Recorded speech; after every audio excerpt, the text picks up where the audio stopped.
professeur Didier Raoult, vous revenez d'une mission au Gabon. Quelles expériences en avez-vous retirées? Concernant, il y avait plusieurs domaines, mais concernant la prise en charge du Covid, d'abord, effectivement, j'ai été très impressionné par la gouvernance au niveau du pays. Les ministres que j'ai rencontrés étaient d'un niveau inattendu, vraiment, pour moi en tout cas, une très grande qualité, de formation et d'intervention.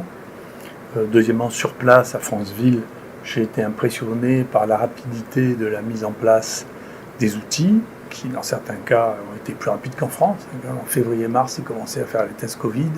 Ils ont commencé à faire des séquences, la séquence variante à partir de mai 2020. Et donc je pense qu'ils ont des séquenceurs, ils ont bien sûr, ils ont plus besoin d'aide au niveau de la formation des gens. C'est un des éléments majeurs de l'IHU. Et un des éléments majeurs de l'IHU, ça a été, et ça devra rester, d'avoir des liens avec les pays francophones pour les aider à former des gens de manière à ce que leur niveau d'usage des outils soit dynamique. Mais au niveau décisionnel, moi je suis très impressionné par la qualité de la réponse qui doit nous faire réfléchir sur leur potentiel, et singulièrement, on avait remarqué, on a fait une publication là-dessus, que quand on ramenait le nombre de génomes au nombre d'habitants, au nombre de morts par le Covid, il y avait 14 pays africains qui avaient fait mieux que nous. Donc il faut se départir de cette arrogance française, de cette manie de prendre tout le monde pour des imbéciles, parce que le monde court, et il ne cherche plus nécessairement à nous imiter, en particulier quand nos choix sont des choix qui ne sont pas très convaincants. Par ailleurs, ils ont eu effectivement, ils m'ont présenté un travail d'évaluation du traitement tel que nous l'avons proposé, pas des traitements à moitié, mais associant l'hydroxychloroquine à 600 mg par jour avec l'azithromycine, avec des résultats qui sont très impressionnants sur le plan de la mortalité et de la guérison, qui sont complètement autonomes de nous. Je ne savais même pas qu'ils faisaient ça, donc ils m'ont présenté parce que j'étais là. Donc très bien, on va continuer à travailler avec eux, à faire des séquences complètes, parce qu'ils font des séquences juste de la spike, je pense qu'il faut faire tout le génome, accueillir quelqu'un pour leur montrer comment utiliser le nouveau appareil séquençage un peu à haut débit qu'ils ont installé, comme on l'a fait avant pour le Sénégal, puis échanger avec eux des amorces pour identifier les nouveaux génotypes qui circulent là-bas. Donc c'est des gens qui ont un niveau technique incontestable, des capacités techniques qui me paraissaient être en mai 2020 supérieures à celles de pas mal de CHU français. Et donc je pense que là, comme ailleurs, il faut être modeste dans la vie, et que donc il faut regarder ce que font les gens et arrêter de prendre les gens pour les sous-développer. Donc c'est une vraie leçon quand on a du Gabon. Bien entendu, les gens étaient très gentils. Mais je voulais dire, c'est quand j'étais là-bas que j'ai participé à une séance de Cyril Hanouna, parce que c'est un homme qui est très gentil et très courtois avec moi. Avec les autres, je ne sais pas, je ne connaissais pas son mission. Et je voulais lui dire, il n'y a pas que des gens, des extrêmes qui me soutiennent, il y a des gens très à gauche comme sud, il y a des gens qui sont très à droite, mais il y a aussi, bien sûr, des centristes. Je remercie Jean-Claude Gaudin qui m'a appelé pour me dire que, comme d'habitude, il me soutenait, comme il n'a jamais cessé de me soutenir, et qu'on n'aurait pas pu bâtir cette chose qui est devenue unique au monde si Jean-Claude Gaudin ne vous avait pas soutenu, compris pour le permis de construire ces services, vous voulez nous empêcher de construire à la dernière minute, c'est lui qui a débloqué ça. Bien sûr, Renaud Muselier qui n'a pas cessé de nous soutenir.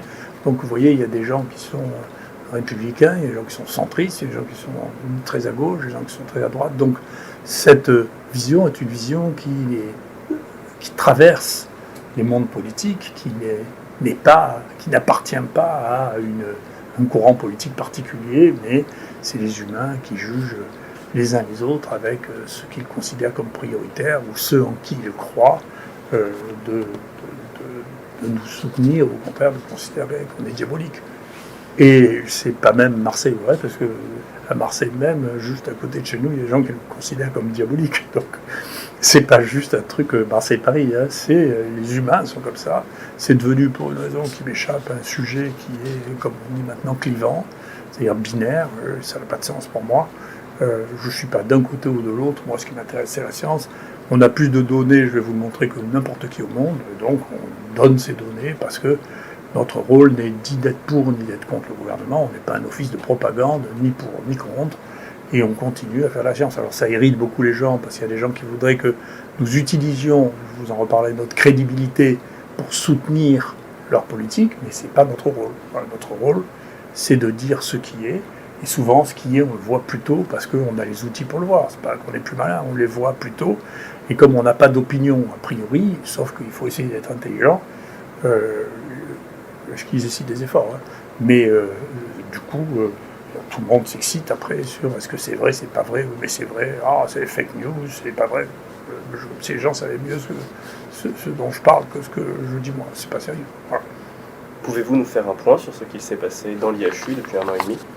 Voilà, comme d'habitude, c'est les grands nombres que je vous présente. Vous voyez que donc on a fait plus de 800 000 tests maintenant chez 520 000 personnes, dont 262 000 sont venus se faire dépister dans l'IHU. Pour mettre les choses en proportion, il y a 800 000 habitants à Marseille. Donc quand même, il y a beaucoup de gens qui nous aiment bien Marseille parce que simplement, on s'est occupé d'eux. On leur a rendu service, on s'est occupé d'eux avant que les gens commencent à s'occuper d'eux. Je remercie d'ailleurs le président Macron, quand il est venu à Marseille, d'avoir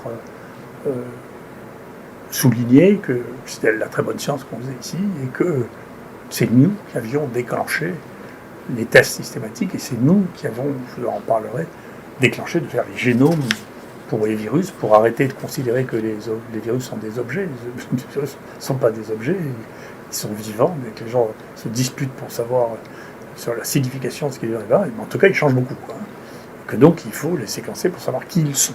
Si on ne les séquence pas et qu'on dit c'est du SARS-2 ou c'est l'agent de la Covid-19, on ne sait pas de quoi on parle. Donc, il faut faire des séquences, on a commencé à le faire avant les autres, ce qui nous a permis aux gens de se moquer de nous pendant 3 mois parce qu'ils ne savaient pas ce qu'était un variant, parce qu'ils n'ont pas l'habitude de regarder les séquences, ce que moi je fais plus longtemps.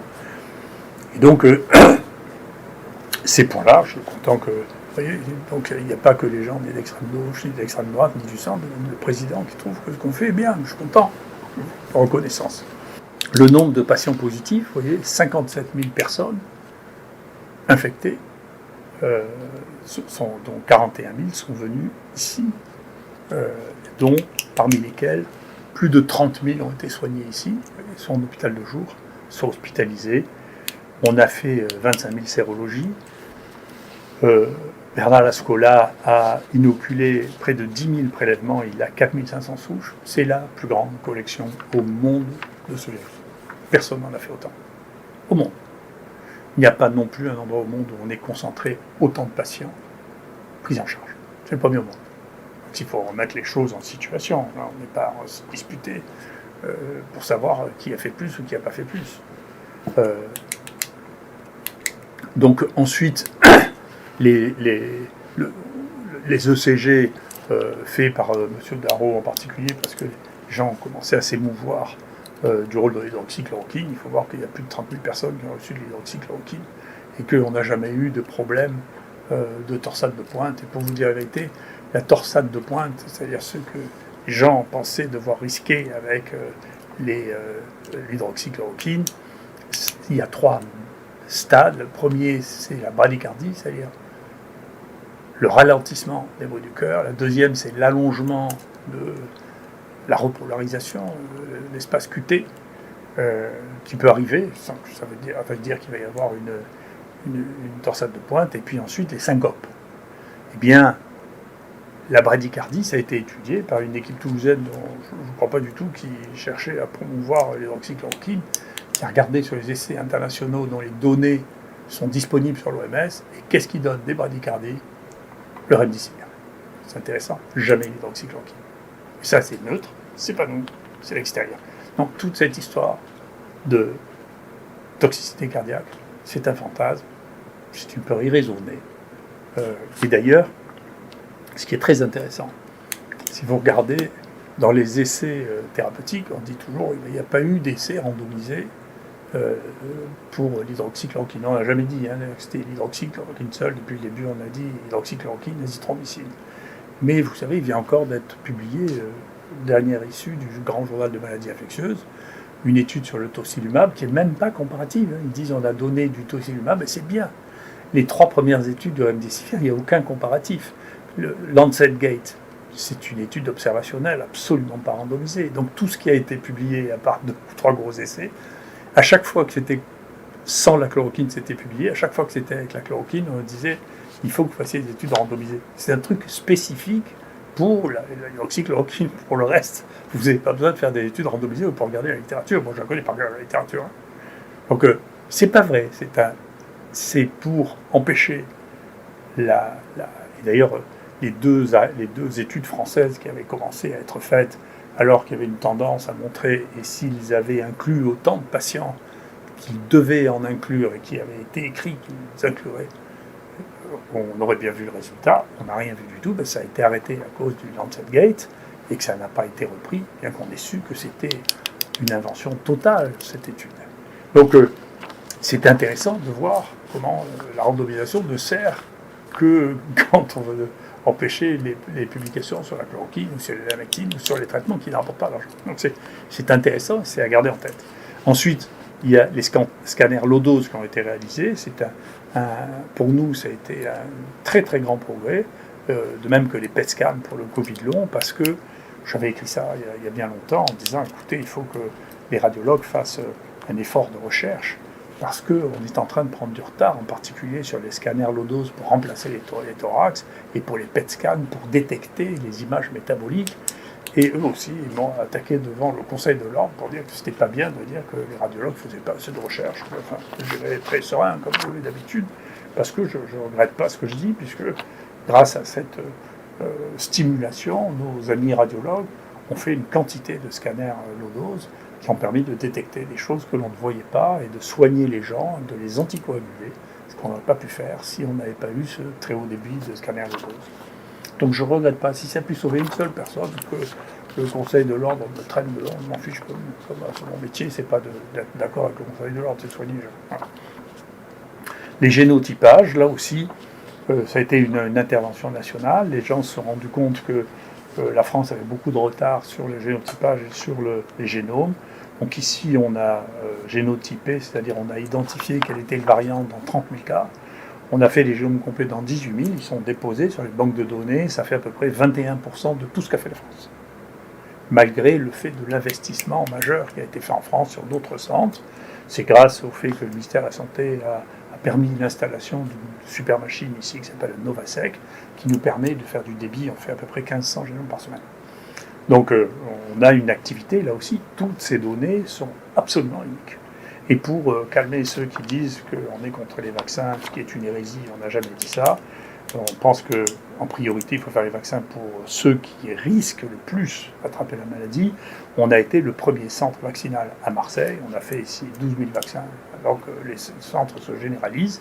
Mais on a été le premier centre vaccinal ouvert à Marseille. Donc tout ça, c'est la réalité, c'est pas les fantasmes des journaux ou des excités, des plateaux télé. C'est la réalité. Voilà. Donc la réalité, elle est là, elle est vérifiable, c'est des données vérifiables.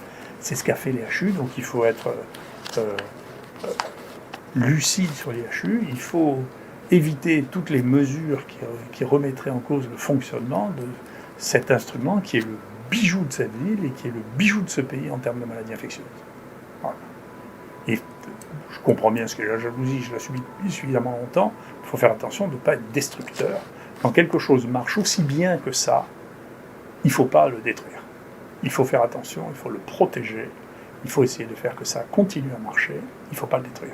Et il ne faut pas faire le malin quand on a une nouvelle responsabilité en disant, vous allez voir, je vais tout régler, je vais les mettre au pas. On n'a pas besoin d'être mis au pas, on a besoin d'être encouragé à faire ce que nous faisons.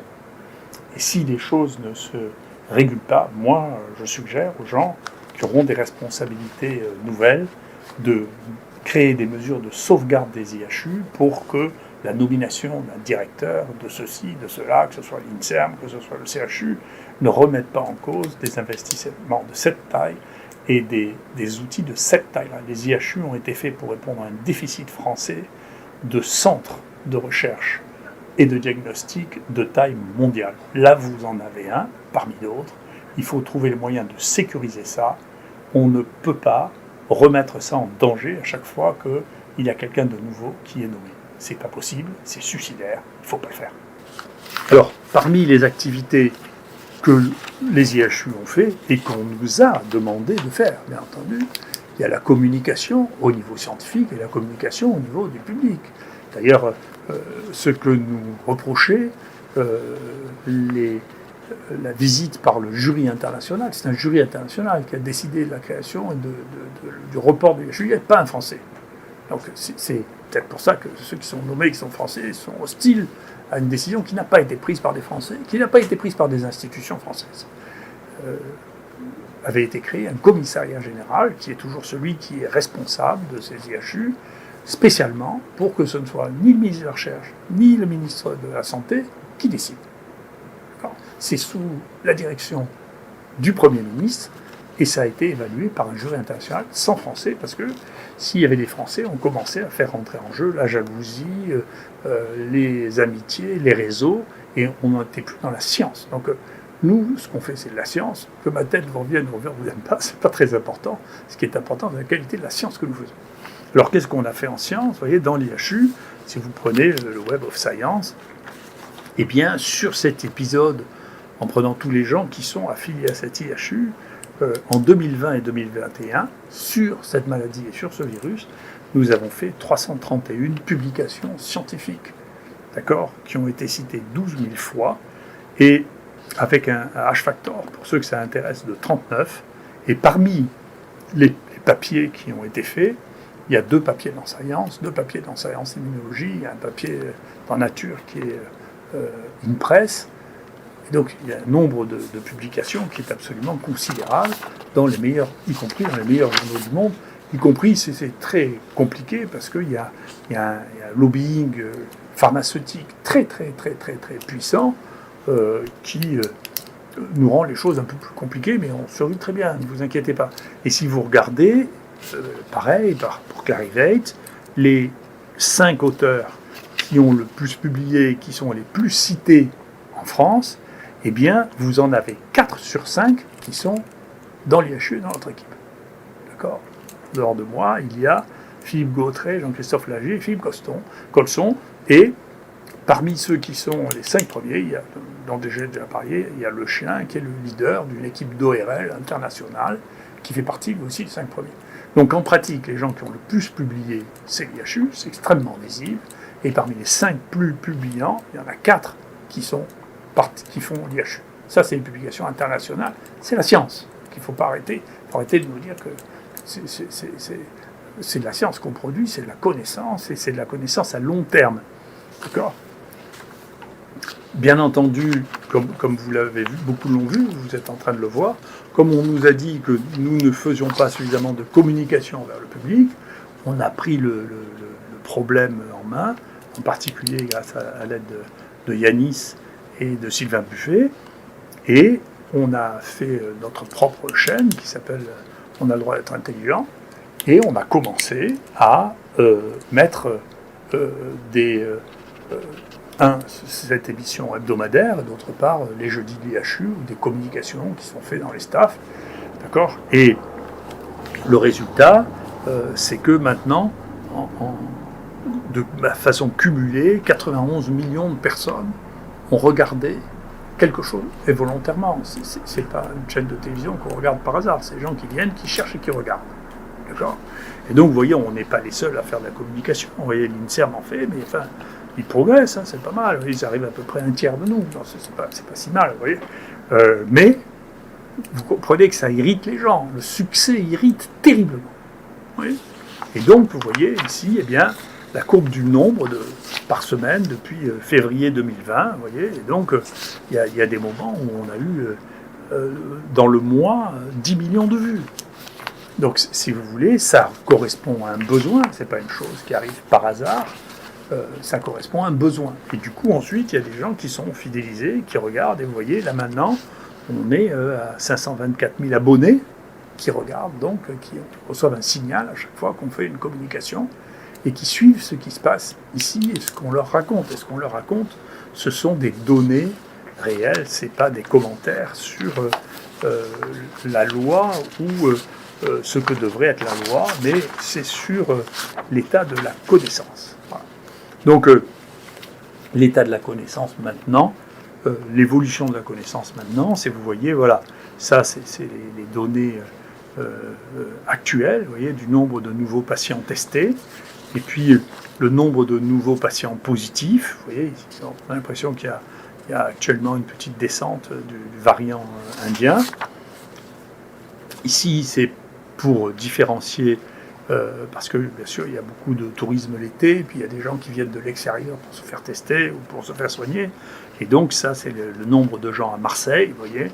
Et donc, ce qui est intéressant, vous voyez, la proportion ici des gens testés, des gens positifs, les gens en réanimation et les gens décédés. Vous voyez qu'ici, on est, je vous en reparlerai, on est à peu près 1%, ou 1,2% de mortalité. Vous voyez, ça c'est le nombre de cas, ça c'est le nombre de morts avec ce variant. Voilà. Donc ça, c'est tous les différents variants que l'on a pu observer. Il y en a bien plus que les 3 dont vous entendez parler. Hein. Le quatrième, le quatrième, c'est celui qu'on a appelé Marseille 2, qui a commencé en Espagne, plus de 1000 cas hein, ici. Et puis les autres qui sont plus rares. Ça, c'est le nombre de patients génotypés. Et là, c'est le pourcentage par variant de gens qui ont été hospitalisés en réanimation et qui sont morts. D'accord ? Et donc ça, c'est le UCA, l'anglais, pour lequel il y a eu 1,8% de décès et 2,3% de réanimation. Vous voyez, le Marseille 4, nous on considère que c'est le plus sévère. C'est le premier des variants, celui qui est arrivé l'été. Il a tué 3,5% des gens, beaucoup tués en octobre, novembre, décembre, avec 2,1% de réa. L'Indien, vous voyez, tue pour l'instant beaucoup moins, 0,6%, avec 42 décès et 1,8% de réa. Beaucoup moins. Et donc, c'est peut-être une bonne nouvelle, c'est peut-être la nature de l'évolution de ce virus avec ces variants, d'avoir des variants qui sont plus contagieux, avec des CT beaucoup plus bas, même chez les vaccinés, et une mortalité qui est plus faible, chez les non-vaccinés comme chez les vaccinés. Donc c'est intéressant, c'est peut-être l'évolution naturelle. N'oubliez pas, les virus, c'est vivant. C'est-à-dire que ça change, et que donc, il n'y a pas un virus auquel il y a une réponse immunitaire unique, et qui infecte les mêmes personnes, qui donne la même mortalité. Vous savez ça avec la grippe. Il y a des grippes qui atteignent beaucoup d'enfants et pas les autres. Il y a des grippes qui tuent beaucoup et d'autres qui tuent moins. C'est des variations. Et ici, vous voyez, le brésilien est aussi un variant qui donnait une mortalité significative. Vous voyez, Marseille 2 aussi, une mortalité significative. Donc, pour l'instant, l'Indien est un de ceux qui nous donne la mortalité la plus faible. Voilà. Et ceci, les vagues épidémiques, vous voyez, sont représentées ici. Ce qu'on a fini par trouver, mais je vous en parlerai une autre fois, c'est que dans le Marseille 4, en réalité, il y a 2 sous-variants qui expliquent pourquoi cette courbe épidémique n'était pas une courbe épidémique comme vous voyez toutes les autres, mais une courbe épidémique à 2 pics, c'est qu'en réalité, il y en a 2 à la fois. Donc il va falloir qu'on les sépare pour qu'on comprenne bien qu'à chaque fois, c'est une nouvelle courbe épidémique, et pour essayer de comprendre ensuite, ce que personne ne comprend pour l'instant, pourquoi un virus remplace un autre, pourquoi il vient lui prendre la place, pourquoi celui-ci s'arrête. C'est des questions qu'on se pose depuis bien longtemps, auxquelles on ne sait pas répondre. La mortalité, eh bien on voit que la mortalité, c'est le nombre de décédés, le nombre de morts. Vous voyez bien que c'est tout blanc jusqu'à 50 ans, et il y a de temps en temps, de façon sporadique, quelqu'un qui meurt.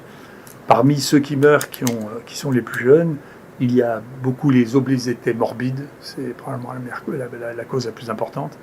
Il y a beaucoup de troubles génétiques, les trisomies 21 meurent beaucoup plus jeunes que les autres. Et il y a quelques-uns qu'on ne comprend pas très bien, c'est l'objet de travaux qui sont faits avec Jean-Laurent Casanova autour de l'interféron, les gens qui ont du polymorphisme dans les gènes de l'interféron, des gens qui ont des auto-anticorps contre l'interféron, un risque de mort plus important. Ça fait l'objet de plusieurs papiers avec Jean-Laurent Casanova sur ces gens-là qui meurent d'une façon que l'on ne comprend pas. Les autres, on les comprend, ils font partie d'un groupe à risque. Et bien entendu, ces gens qui font des groupes à risque, qui font partie du groupe à risque, c'est ceux sur lesquels on doit focaliser notre attention de manière extrêmement active, parce que c'est ceux qui vont mourir. Et donc maintenant, y compris maintenant, on va le voir, vous voyez, donc à partir de 60 ans, ça commence à augmenter, et puis à 70 ans, 80 ans, ça augmente beaucoup, et ça, si vous le mettez en pourcentage, vous le revoyez ici, vous voyez, ici jusqu'à 50 ans, il n'y a pas grand-chose. C'est la même chose au Gabon. D'ailleurs, je peux vous dire, j'ai vu 10 morts de franzile, c'est pareil. C'est les sujets âgés, puis les sujets obèses, les sujets diabétiques. C'est les morts. Ici, pareil, les 50-59 ans, et puis après 60-69 ans, vous voyez, ça commence à représenter vraiment une part importante, 25-60%. Je ne dis pas que c'est pas important, 60-69 ans. Hein. Moi, je suis dans ce groupe-là, donc je trouve que c'est très important de s'en occuper. C'est pas bien qu'ils meurent, hein, donc il faut les protéger. Pour les protéger, eh bien, même si la vaccination est imparfaite, c'est bien de leur faire. Hein. De la même manière pour les 70, 79 et dans les 80, 99. Alors 89, alors là, c'est un vrai désastre. Après 90, ça donne l'impression de baisser, mais en réalité, c'est parce qu'il y a moins de personnes. Hein. Donc il faut être très attentif. Alors, si on reprend maintenant et qu'on regarde, très bien, on a vu le nombre de morts par variant. On a vu qu'il y avait moins de morts avec le variant indien. Nous, sur ce que nous avons, ce que nous voyons ici, dans le nombre de décès, vous voyez que, bien sûr, il y a moins de décès avec le variant indien. Là où il y en avait le plus, c'est le premier, le variant chinois, et les Marseille 4 et Marseille 2, qui étaient superposés. C'est pour ça qu'on est obligé de les mettre ensemble. Vous voyez que si on regarde la moyenne ou la médiane, la moyenne c'est quand la distribution est comme ça, on peut faire une moyenne. Quand elle est comme ça, on n'a pas le droit de faire une moyenne, on fait la barre qui sépare à moitié les uns les autres. Et donc vous voyez que la médiane ne change pas, elle est aux alentours de 80 ans. Donc c'est bien les mêmes personnes qui meurent, et ces personnes qui meurent, elles peuvent être vaccinées dans un certain nombre de cas. Dans beaucoup de cas, elles ne sont pas vaccinées, elles devraient être vaccinées. Donc ça doit devenir un sujet essentiel. C'est pourquoi il y a des gens dont on sait qu'ils sont très à risque, qui ne sont pas vaccinés. C'est un vrai débat, c'est un vrai sujet. C'est celui-là le sujet qui, moi, m'apparaît le plus important. Il faut les protéger. Est-ce qu'il faut faire systématiquement chez les gens qui ont été vaccinés, regarder s'ils ont des anticorps? Ça peut être utile, mais malheureusement, il y a des gens qui ont des anticorps et qui font quand même un Covid-19. Est-ce qu'il faut systématiquement leur faire une troisième vaccination? Peut-être en Israël, ils parlent d'une quatrième vaccination chez les sujets à risque. Je ne vois pas que on peut faire des 4 vaccinations chez les sujets qui ne sont pas à risque. Chez les sujets à risque, il y a une vraie question, c'est que ceux qui meurent, même s'ils meurent moins, ce sont les gens qui font partie de groupes à risque, c'est-à-dire les obèses, les trisomiques, les diabétiques, les grands hypertendus, et les sujets qui ont plus de 70 ans sont les gens qui ont un risque de mourir de ça. Ceux-là, on doit les protéger en priorité. Ceux-là, il faut vraiment s'en occuper. Voilà. Merci beaucoup.